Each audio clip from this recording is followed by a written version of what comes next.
I am the lead of the open source strategy group here at Google Cloud Platform. I've been an operator and a developer in past lives and have spent a lot of time in the MySQL, OSCON, Nginx, and Kubernetes communities. I'm joined today by 4 fabulous panelists, and let's listen to their introductions while you keep adding to the dory and voting on questions. To my left is Brad Fitzpatrick, who has been working in the Go programming language for more than 8 years. Previously at Google, Brad has also worked on Android and has added Memcache support to App Engine. He's also worked on Gmail's contact backends. Prior to Google, Brad created LiveJournal and much of its internal infrastructure, including OpenID and Memcached as open source projects. Brad, can you tell me something you're super excited about in the future of cloud? I'm pretty excited that everyone lets you bring your own container now, and I'm excited about being able to scale from 0 to 1 and 1 to 0 really quickly with my own code and not being, locked in, like what I thought of like the traditional like App Engine standard sandbox. So constraints are good, but constraints can be constraining. Yeah. Excellent. Next up in the lineup, you may recognize him from his time earlier on this stage, is Kelsey Hightower, staff developer advocate for Google Cloud. He's a technologist who is focused on finding simple solutions to complex problems. Kelsey, one thing you're super excited about the future of cloud? The cloud being open. So all the technologies in the cloud, I can actually run most of them on my laptop. Yeah, that's a great way to look at it, too. We're also joined by Eric Brewer. And once he joined Google, he leads the company's compute infrastructure design, including Google Cloud Platform. As a researcher, he's led projects on scalable servers, network infrastructure, IoT, and of course is known for the CAP theorem. He's also led work on technology for developing regions with projects in India, the Philippines, and Kenya, among others. Eric, what is something you're super excited about? I'm really glad to see that we are bringing together serverless and Kubernetes, and I think that's a lot of traction there. Knative, yes. I'm sure we'll get questions about that. Just guessing. And finally, it gives me great pleasure to introduce Jia Li, the head of R&D for Cloud AI, and the adjunct professor for Stanford School of Medicine. Her team at Google focuses on both research and innovation, solving real-world problems and developing the full stack of AI for products on Google Cloud. Jia received her PhD from the computer science department at Stanford University. Jia, what is exciting about the cloud? Democratize AI and advancing AI. Democratizing and advancing AI. There are so many opportunities ahead of us.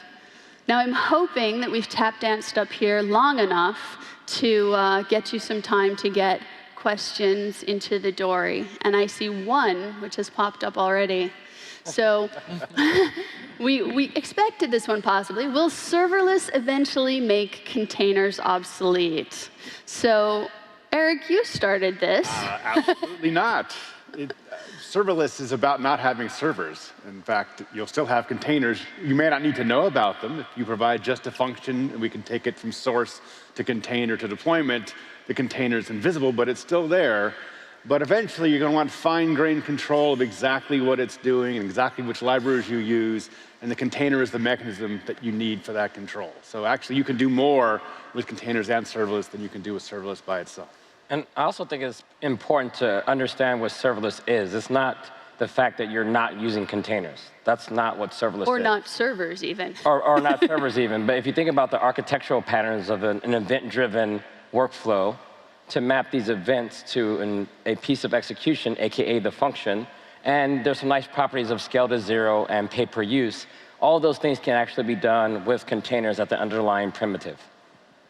Okay. Absolutely. Anyone else have thoughts on serverless versus containers? Because it is a thing that we keep hearing about. I do love the fact that everyone needs to be reminded, serverless isn't really serverless. It's just you don't have to think about the servers. There are still servers somewhere. There are always still servers somewhere. There are servers and then there are containers. It's one of the things we say that we want containers to be boring 5 years from now, because infrastructure needs to get more boring. I was just going to add that serverless tends to mean little functions, but there's many things at Google that I would say are actually serverless that are much older than the modern use of functions. That includes App Engine from 2008, but also Cloud Data Flow. It's AutoML serverless. You're not setting up servers for it. So there's lots of things, depending on how you define them, that have been serverless for a long time. It's about the ease of use and the productivity and the usage-based billing more than the actual deployment mechanisms. Most of software as a service could be considered serverless. Yes, indeed. Yeah. OK. So on to our next question. After TPU, what would be the next application or workload that is likely to drive custom silicon? Do you have ideas, Ja? So, as you know, TPU has been significantly accelerate machine learning tasks.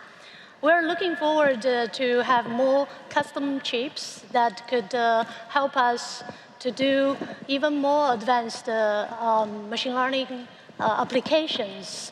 Yesterday, we've announced Edge TPU that you can do machine learning deployment on custom chips on the device, like Internet of Things. And we're looking forward to more hybrid learning and large-scale training on cloud and flexible deployment on mobile and other devices in the future. Anyone else have things that might end up on chips? Broadly, that we have to invest in a wide range of accelerators in the next 10 years because of the slowdown in Moore's Law. There isn't really an alternative way to get the same kind of performance we've enjoyed the past order 50 years. And so TPUs do one kind of machine learning, but I think there are other kinds of machine learning that should be subject to acceleration. We're doing a lot of acceleration for some of the networking things that are a little bit more invisible, but they are there, custom silicon for networking. And we'll continue to have to look for new opportunities because, again, the general purpose CPU is not going to get us where we want to get by itself. Totally. There will be a lot of high-performance computing that beyond the AI applications as well. Well, we saw this start with the specialized need of graphics. And then now, so as we find more things that are compute intensive, they can get offloaded easily onto new silicon. Yeah. OK. So the cloud right now seems to be pretty synonymous with containers and Kubernetes. It wasn't always that way. Well, it was always that way at Google. But it wasn't always that way in the broader world. What do you think that the evolution of Kubernetes and containers 2 and 5 years from now might be? I've already said I think they should be boring and commoditized and not something that most end users or end developers think about or engage with. Any of you want to jump in? Brad? Yeah, I'm seeing Kubernetes becoming more and more of like the cluster operating system. Yeah. So I've been kind of building a crappy data center in my garage to kind of keep me grounded to like remember how non-cloud stuff works. And it kind of started with the idea that I wanted to build like a highly available, kind of setup in my garage. And so I wanted at least 3 machines. And then I was thinking, how do I take 3 machines and make them like act like one highly available machine? And it was this whole world that I hadn't really like been in outside, being at Google for about 10 years or so, that I forgot how, all this sort of, I take for granted all this sort of stuff now. So there's this whole world of people running, VMware, people running like Proxmox, and other people now are trying to just like say that the base operating system image that these all run is Kubernetes. And then people are running, VMs on Kubernetes with a KubeVirt, and people are having all their operating system services just being like pods running on Kubernetes. So it's kind of like early days there still. You can't really just like install a Kubernetes distro on 3 machines and have like a highly available 1 machine or 2 machines, but it's getting there. So. Yeah, I think when it comes to the evolution of Kubernetes, we've started to see it a little bit. So when I look at Kubernetes, it's a platform for building platforms. The first platform we built was a container management platform. Most people kind of see that, run these Docker containers spread across a couple of machines, add a scheduler. And then you kind of see it becoming a framework for doing things like network fabric in terms of like Istio. So when we look at Kubernetes, if you take out the API part, we call it API machinery. And API machinery can be used standalone to build things like a CI/CD system. You can use it to build a storage system, a network system. So we think the industry will evolve given this really declarative API. So the workflow of Kubernetes of versioned APIs being declared and a bunch of control loops that are enforcing state. We've seen this pattern in the config management space and promise theory, if you've been following that stuff. So I think Kubernetes is one of the best implementations to get people towards that promise theory model if you decouple the API machinery. And then on what we have now with the container platform, it just needs to get stable. It doesn't need to do everything. Tools like Knative will lay on serverless on top. There'll be other workflow engines that lay on top. But Kubernetes itself and its core primitives that we mark with V1, they just need to get stable. Everyone understands the APIs, and then we just need to make all the integrations solid. Yeah, I think there's a lot of the next few years will be about getting the lower layers unexciting. It's going to take a while, not because I think it's hard to stabilize something. It's because we still have a high rate of innovation at many different layers, right? And if you look at what changes quarter to quarter in Kubernetes, every quarter changes a lot of stuff, right? So we're going to be in that mode, even at the lower layers, I think for another few years. And in some ways, I'm sorry for that, because it means it's going to have continual effort to keep up. But at the same time, that's tremendous functionality added on a consistent basis. And we'll build on that.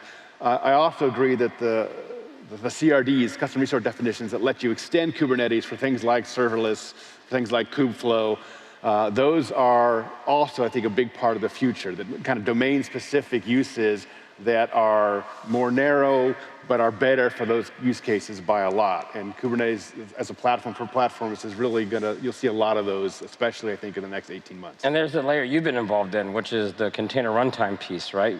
Multi-tenancy is still an issue. The idea that we can do multi-tenancy at the API level in Kubernetes with RBAC rules, who can see this secret, who can make this config map. But then once you deploy all those containers on the same machine, now you're back to the tenancy problem of a shared kernel, and the work we just released around gvisor attempts to solve that. No, I'm a big biased person on the gvisor front, so take it with a grain of salt. But it was started in about 2013, 2014, roughly the same time as Kubernetes for the same reasons, which is to try to get the kind of internal model we had at Google of containers are the unit of deployment, and every machine is multi-tenant, with, as a way to get high utilization and as a way to support both giant services and small services on the same infrastructure. That vision, I think, is still right. gvisor is really my preferred mechanism on how to actually have a secure, isolated process group, right? A pod. Right? That's the model of internal Google. That's the model of Kubernetes. And I think that's the model that's very productive. Versus thinking of machines as your unit, really, it's process groups. And that means they can grow and shrink. They can have identity. You can know what they're doing. Much more flexible. So we're pretty excited about that direction. You'll see more on gvisor for sure over the next several years. And Jod, did you have something you wanted to jump in on? Yeah, exactly. To Eric's earlier point, there are many new applications and capabilities that we could leverage Kubernetes. For example, kubeflow, that is based on TensorFlow and kubeflow, empower you develop AI applications on your laptop, switch it to on-prem, or switch to Google Cloud. Seamless experience. All right. So I want to take a moment of an interstitial here. This is one of the ways you can ask us questions. We did set this Ask Me Anything up as a way to play with the Dory, get your feedback. But there's also for those of you who are in attendance here, there's a networking session that begins at the end of this AMA and will run until 12:30, and that will be over there. There'll be, I hear, drinks, coffee, ice cream, fun things. Don't quote me on that. But there will be food and networking. And since the idea of this is getting more access to Googlers, the yellow badges talk to Googlers, give us feedback, give us engagement, talk with us, ask us questions. All right, so on to the next Dory question. What would be the biggest challenge with AI in the future? Do we start with you, Ja? I think so. Talent. Talent. since there are huge demand of AI from very different fields, our education of AI talents are still lag. And there are a lot of competition from different areas and companies as well. We feel it's very important to have more talent in the field. We're thinking about this in a few aspects. One, at Google, we have this internal program to educate talented engineers to learn more about machine learning called Ninja program. And we have turned that into an external program that through Advanced Solution Lab, inviting our customers to send their engineers on-site at Google to learn more about machine learning. On the other hand, right now, of the 21 million developers in the world, only 1 million or so have data science background, and thousands have machine learning or deep learning expertise. We're thinking deeply in this aspect. That's actually the product philosophy behind our AutoML product. And as we announced 2 days ago in the keynote, we introduced new product family features to AutoML. So till now, we have the capability from understanding image to understanding language and understanding different language from different countries. So AutoML has been empowering over 18,000 customers signed up for AutoML already. Yeah. And since the announcement 2 days ago, we have hit 2.8 thousand customers navigating AutoML from AutoML UI. So we see a huge demand from the field, and we have been happy to see how it has been impacting different industries. For example, from healthcare and life science, we have 10% of AutoML signed up for customers from that particular vertical. And we've seen other verticals like retail, media, entertainment, finance, oil and gas. We hope such product can really help us with the mission of democratizing AI and empowering your business opportunities. So if AutoML gets good enough, will we not need talent anymore? That would be really good for me. So that's a very good point. Because as you know, in the AI field, we have been making a lot of progress on many of the problems, for example, like supervised learning and end-to-end machine learning, deep learning, data-driven approach. But after working with many enterprise customers, we realized there is a big gap that the technologies who are driving the AI development doesn't know much about enterprise industries, and the enterprise industry customers also lack understanding about the AI technology, and as a result, there are so many new problems or novel problems that hasn't been paid enough attention to by the AI community. And we hope down the road there are more and more innovation in the field, and all the talented deep learning or AI technologists can help advance the other interesting and novel problems that could empower the enterprise industries. So you need talent to improve the experience for the people who don't necessarily have deep talent. I think that Ja just needs that. Oh, okay. Her microphone is very quiet, so. Oh, okay. So go, Kelsey. I think at some point, a lot of this AI is going to have to move into the applied realm. For example, the output of all of this ML for most people, if you're building an application and you need to figure out the user is angry, that has to become a library that you import.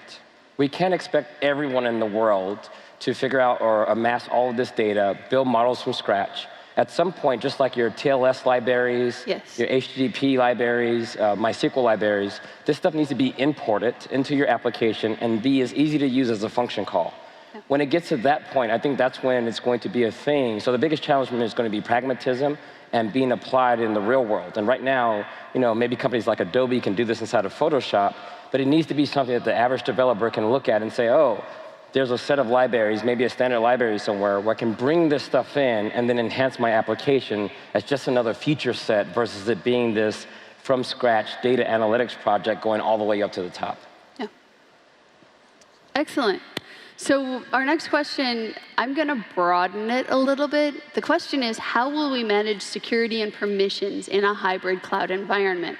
But I think there's a broader discussion of security in a hybrid cloud environment that could be had here, because we have different needs in different areas, different needs in different environments, and then we need a way as an operator or as an enterprise to make sure that we have transparency with how these are applied across the different environments. So does anyone want to jump in with? I want to start because people keep saying this hybrid thing and it causes confusion. What is hybrid? Why is this like some special case?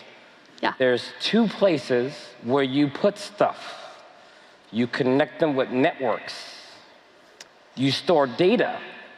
All of this is kind of a global thing. So usually you have some global identity. The problem is most people don't have a way to represent a global identity. You got Active Directory on-prem, the cloud provider's giving you AIM, Yep. IAM, and then you're trying to stitch them together.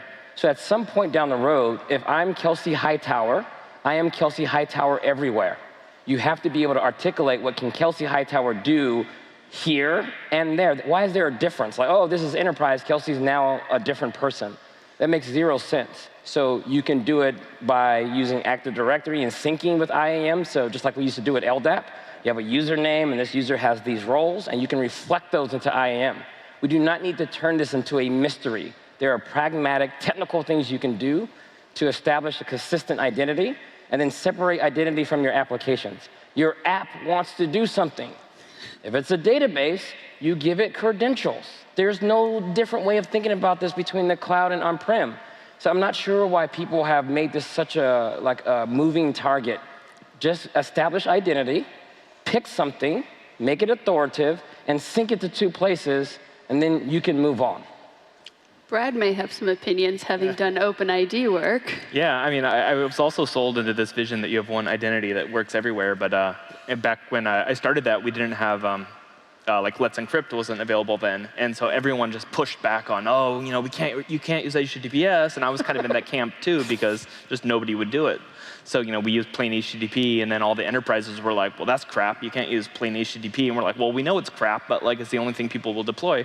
So it kind of like OpenID kind of went in a different direction than I had kind of originally envisioned. It became more of like an enterprise-y thing that like they just use inside of an enterprise, right. More like people use like Active Directory or something now. So that vision was never really fulfilled. But yeah, I totally agree that we need something that works everywhere. I think there's a path that's fairly clear for how Kubernetes helps here that kind of assumes you're already defining hybrid around Kubernetes, which I will be biased to say is my preferred approach.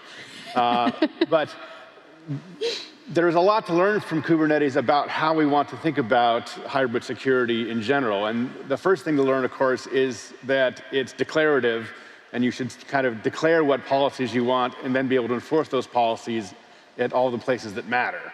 So we see pieces of that now. You can see some of that with Istio. Yep. Istio allows you to deploy common networking policies on-prem and in multiple clouds, right? You have to use it as your mechanism to get that consistency, but that certainly is working now.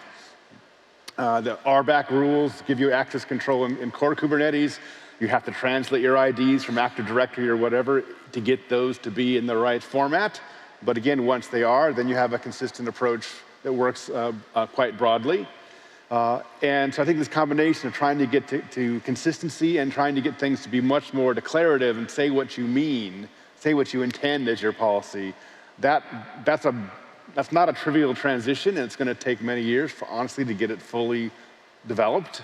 But that is the right direction, and I think it's important that you can already start down that path now. I would also add that when we think about managing multiple clusters,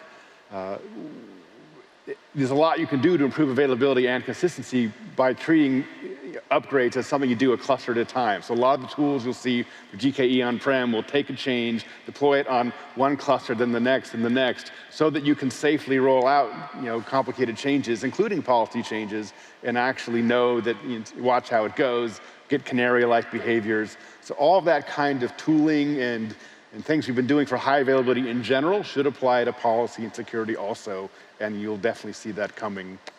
Well, this also speaks to the fact that a lot of what we have in change coming is cultural change, acceptance of new paradigms, patterning of the new paradigms to match what you're used to, understanding how they work together, and then moving forward.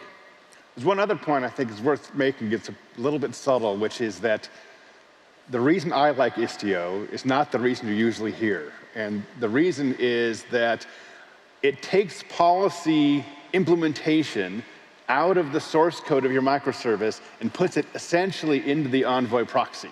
That sounds like a small change, but it's actually a very big change. And the reason it's a big change is it means that if you separate operations and development, and operations says, I want to enforce certain policies and I want to change a policy, they can now change that policy through the Istio layer without changing any of the deployed services, and in particular without negotiating with developers about what should go in their source code in order to implement the new policy. Right? I don't want to have that discussion at all. Right? It historically doesn't go well. It's a source of friction, and it slows down developers, and it makes central IT the bad guys. And to be clear, though, I think people have to understand the point of Istio, it provides a framework to wrap your mind around. I've seen people do this with libraries, where there's someone that builds an application tier set of libraries that maybe you don't want to use the service mesh, and you can implement some of this policy, because there's still some, there's off-in, like who you are, and off-Z of what you can do, and sometimes the developer will have to influence the details about what you can access in the database that you may not be able to do from outside. But the whole goal is write down the policy. If you're confused, jump on the whiteboard. If you have to start with the question mark, that's a better starting point than saying things like hybrid, distributed, authentic. Just write it down. I think you're going to arrive to the solution. Yeah. Awesome. Thanks. So we have another question, and this may be our last question, depending on how we keep talking, but we have been having fun discussions. So a question from Nicola from Intel. How have containers changed how you design your data center infrastructure? And I think that's kind of a hard question for Googlers to answer, since we've been using containers a lot longer than containers have been popular.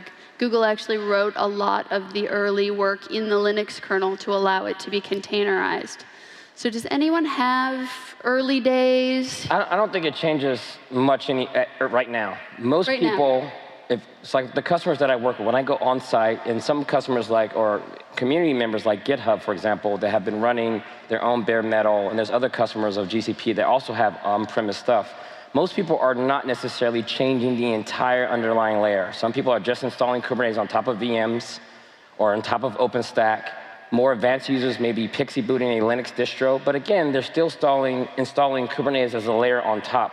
Most people haven't really harvested the ability to think about bin packing at a very large scale, where they start doing things like Google does, turning machines off at certain optimal times of day, and trusting and relying on the ability to move a container around. A lot has to happen before I think people revamp data center design. And lastly, I think a lot of people are buying off the shelf. Cisco switch, NetApp, NFS device, something from HP, and honestly, those just have pretty obvious design patterns. You're going to glue them together in a certain way. So I think most people are just going to follow a very common pattern, rack stack, and then throw Kubernetes on top, not necessarily re-architect the way they think about hardware. That's sort of phase 3. What's that? I said that's sort of phase 3 of adoption. Well, I mean, maybe when phase 3 comes, is that not just this distributed cloud thing? So we talked about GKE on-prem. Yeah. Is it that one day that there's going to be a magical box that shows up and really extends this fabric across everything before you yourself or every vendor in the industry redesigns how their hardware works together? I think that's probably an interesting trend to think about. Anyone else want to cover data centers? I guess I would say it's worth taking a step back. Historically, before Google, I had a company long ago called Inktomy that built a lot of essentially what you would say is container-based workloads. Although at the time, it's really, instead of Docker file, it's tar file. And instead of Linux support for containers, it's just plain old Linux processes without much isolation. But at the time, these were single tenant workloads, and that was good enough. But this is, mid-90s, and so the way you would build infrastructure in the mid-90s is based on Unix processes, right? And it wasn't always even Linux. It was actually more likely to be Solaris at the time. But absolutely, it was Unix. And it had many of the same things, like you do compiles, you deploy binaries, you have libraries, you link for certain policies. So in some ways, that feels more like Kubernetes than the intervening 20 years, which was really about, let's use a virtual machine, we can move our workloads on the virtual machine, we can get some utilization savings for that, but it meant that the infrastructure was about the VM and not about the Unix process. And that, I think, was an important historical transition to get people into cloud, right, and into efficient use of servers. But honestly, the Unix process model was more productive and had less stuff to manage. And we're in some ways returning to that with Kubernetes and saying, I really just want to focus on my processes and my APIs and services, and that's where I get my productivity. And the VMs are still there, but they're a little more hidden, right? And the layover from that is the networking model. So most people that do have segmented VMs and virtual machines, you see all these VLANs creating network segmentation instead of the world that Kubernetes sees, which is a flat network model using policy to deal with the security versus these hard paths and walls between the different machines. I think the difference is now we have the tooling and a variety of security boundaries that allows us to go back to the process model and actually make it work and get the full productivity. Well, this also, with the tooling, it democratizes it. You don't have to know the finer workings and the inner bits of the kernel to make that work in a very specific workload. And by the way, because Google started pre-98, they didn't use VMs either. And so all the internal infrastructure on Google uses almost no VMs. It's all based on containers on bare metal. And it's essentially the process model also. Yeah. OK, so we are getting questions from the audience, which makes me happy. So let's do at least one more. Here's a question from Kevin. What keeps you all up at night hoping to be more automated in the cloud? More automated. Brad, do you have opinions? Like I said earlier, I'm just happy that I can push a container now and run it. Yeah. I'm not dependent, and I'm not dependent on one cloud provider, and I'm not dependent on using somebody's APIs. Like I used to be really excited about App Engine Standard when it first came out because it was kind of like what I was used to inside Google. Right. That was now kind of open, but not really open. Like I can use it for personal projects, but like I worried about it going away, or I worried about like growing outside that little box and having to do something different. Yeah, the and so constraints my love for App Engine Standard kind of like faded over time. And then now that it's getting all this love again, and I can just give it a container and pay as I go, I love that. Yeah. So mine really quickly is the thing that keeps me up at night is too many layers of abstraction. This is getting unwieldy. So if you try to troubleshoot all these things installed at once, it is a lot of layers, and most people haven't really learned the base principles. And this is why when I talk about things, I always talk about the lowest common denominator base principle and moved up from there. And a lot of people don't understand. We're going through a reset now where most people won't understand the base principles, and we're bringing in this stuff wholesale. And when you have that first outage, you're going to realize what the cost is of all these layers of abstraction. No, you're absolutely right. A lot of SREs, I think the super valuable skill that we don't talk about is that they can see the entire vertical stack, which is just crazy. That's what it means to be an SRE in practice. It also means the time to iterate during development is often painful. If you have to wait 40 seconds for this and 20 seconds for this, and then I just want to be able to write some code, hit up enter, and see it working in the cloud. So anything that removes these abstraction layers often improves latency. That's kind of a side effect. Totally. I hope we could automate machine learning development, because right now machine learning development is an extremely complex cycle. You need to collect data, get insights in your data, design model, tuning your models, and updating it and iterating. Every step would require a lot of machine learning expertise. We made the first step as AutoML.